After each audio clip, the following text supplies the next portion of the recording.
Oi, amiguinhos, como vai vocês? Está tudo bem? Hoje a gente vai gravar um vídeo jogando esse jogo aqui. A gente estava sumido no canal, mas a gente voltou hoje. Então, bora lá? Yarley, bora jogar pedra, papel, tesoura para poder a gente começar? Tá. Pedra, papel, tesoura.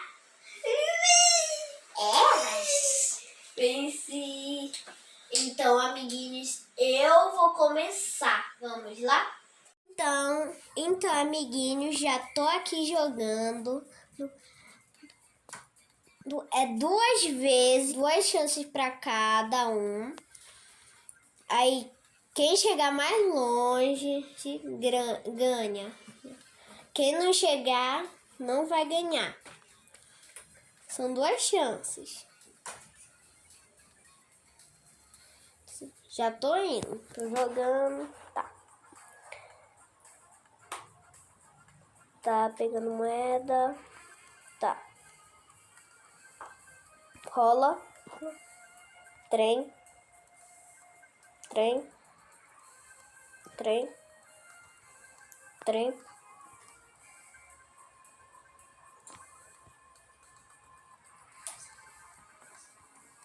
Trem. Trem.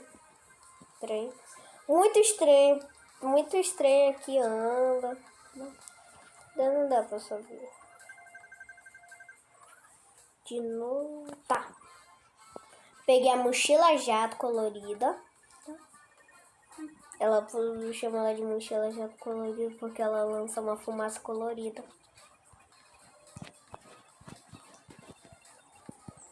Muito difícil de pegar as moedas porque é muito rápido. Quem chegar mais longe. Quem não chegar perde. Quem chegar ganha.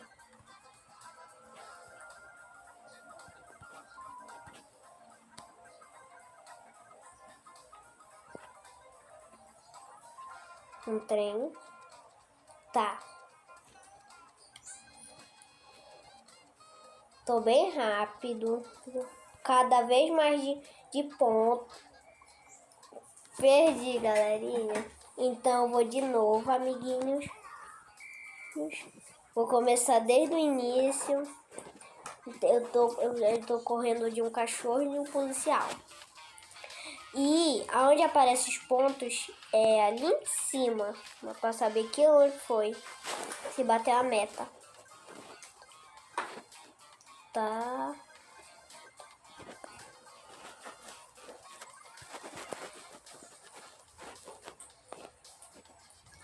Meu Deus do céu.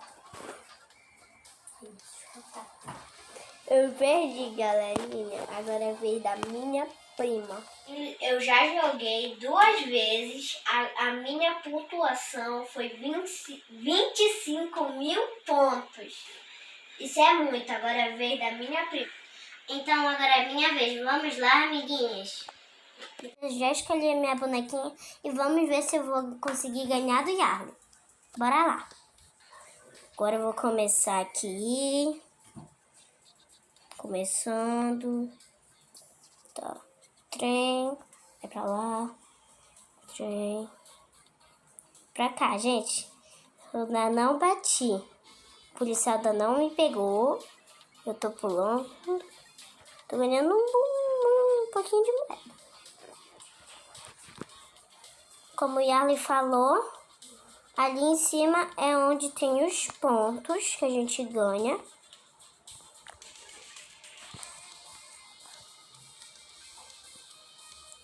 Ai! Eu já perdi. Então, gente, tô começando aqui. Tá. Tô indo bem. Opa! Quase que eu fui atropelado por um trem. Tchum! Tá. Sum! Tum! Ai, gente. Quase fui atropelada por um trem. Ainda não perdi. Ainda tô continuando. Aí tô com medo de perder. Não. Gente, perdi. E a minha pontuação foi 11.000 pontos. Minha pontuação foi 25.000. E a pontuação foi 11.000. Então, a gente espera que vocês tenham Quem gostado. Quem foi- ganhou hoje foi o Ian, mas eu não fico triste. Uma pessoa, a gente ganha um dia e outro dia a gente perde. Então, amiguinhos, foi esse o vídeo de hoje. Espero que vocês tenham gostado. Se gostou, deixe seu like, se inscreve no canal e tchau! Falou!